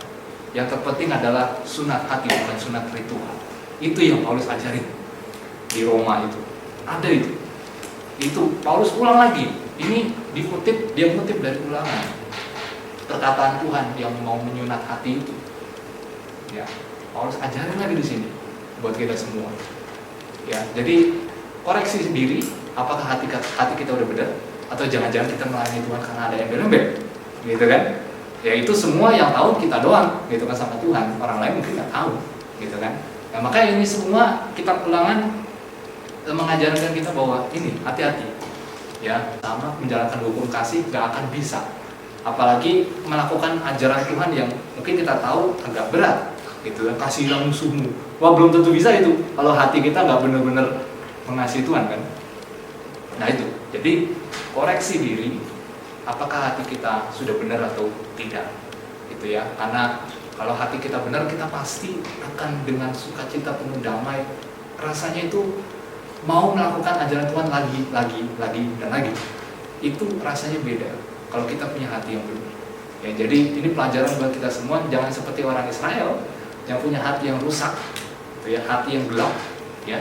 Tapi ini kita koreksi sama-sama, ya, apakah kita sudah sunat hati atau belum, gitu ya, supaya apa yang Musa ajarkan itu tentang Shema yang tadi itu bisa kita jalankan juga, karena itu juga Tuhan Yesus kutip, gitu kan, hukum kasih, ya. Jadi hati-hati dengan hati kita semua, gitu ya. Itu yang bisa kita lihat, itu yang bisa kita pelajari dari kitab Ulangan, ya, tentang Shema dan tentang sunat hati, ya. Tapi yang terpenting adalah hatinya dulu, baru Shemanya, gitu ya. Itu yang bisa kita jalani, dan yang kita harap ini bukan sembarang pengajaran, tapi boleh kita benar-benar jalankan, ya.